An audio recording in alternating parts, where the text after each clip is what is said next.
Assalamualaikum warahmatullahi wabarakatuh. Nah, Ananda, di video sebelumnya kita sudah membahas mengenai kurikulum dan apa saja komponen-komponen kurikulum. Pada video ini kita akan belajar mengenai fungsi kurikulum. Fungsi kurikulum dalam pendidikan tidak lain merupakan alat untuk mencapai tujuan pendidikan. Pendidikan suatu bangsa dengan bangsa lain pastinya tidak akan sama, karena setiap bangsa dan negara mempunyai filsafat dan tujuan pendidikan tertentu yang dipengaruhi oleh berbagai hal, yaitu dari segi agama, ideologi, kebudayaan, maupun kebutuhan negara itu sendiri.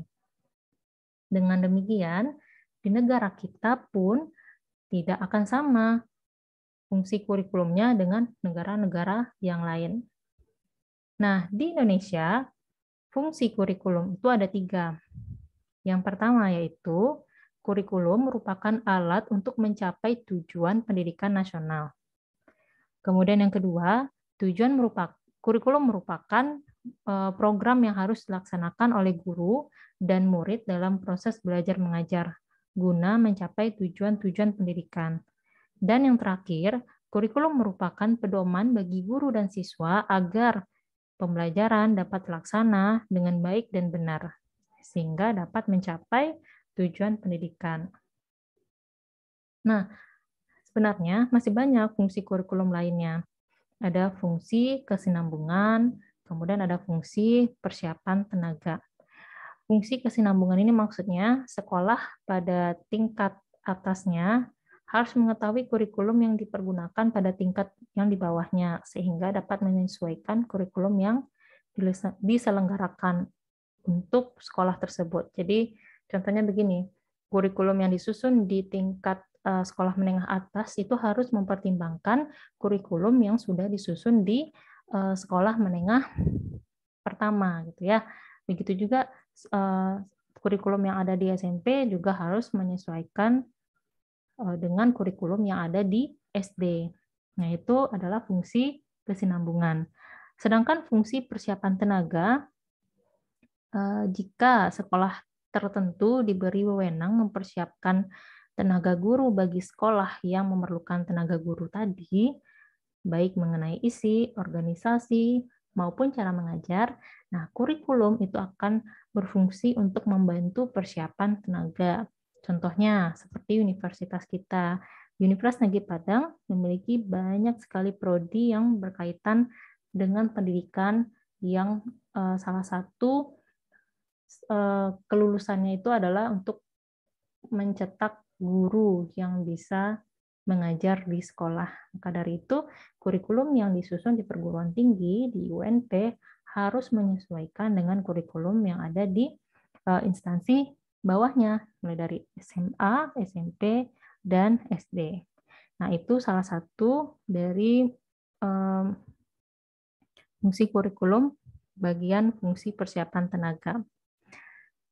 Kita lanjutkan, ada beberapa fungsi terutama bagi yang sangat berperan di dunia pendidikan.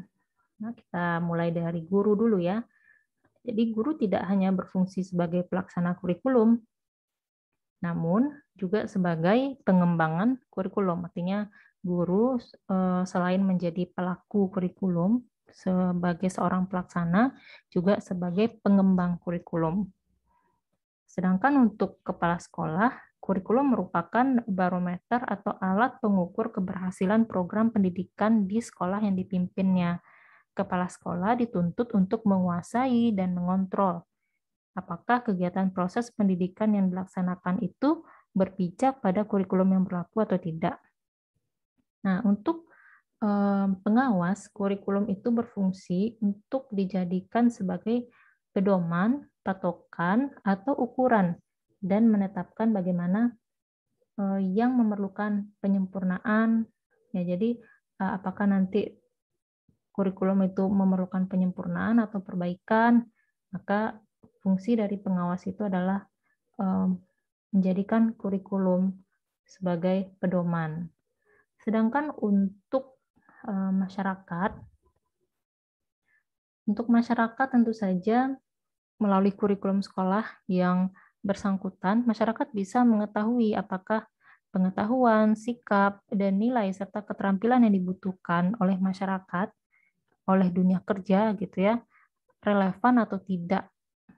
Nah, jadi salah satu standar kelulusan yang diharapkan itu adalah mampu mencetak peserta didik yang berfungsi atau bermanfaat bagi masyarakat ketika dia sudah terjun ke dunia kerja. Sedangkan untuk instansi ataupun perusahaan, instansi dan perusahaan tentu saja mempergunakan atau memerlukan gitu ya tenaga kerja yang dulunya bersekolah gitu. Artinya yang sudah mengecap pendidikan. Nah, instansi dan perusahaan ini juga memanfaatkan kurikulum untuk meningkatkan kuantitas suatu produk dan juga kualitas dari pekerjanya yang nantinya akan memperlancar bisnis dari suatu instansi atau perusahaan tersebut. Nah, jadi itulah fungsi kurikulum bagi guru, kepala sekolah, pengawas, masyarakat, ataupun instansi perusahaan. Nah, itu saja materi kita pada video ini. Semoga bermanfaat dan sampai jumpa di video berikutnya. Assalamualaikum warahmatullahi wabarakatuh.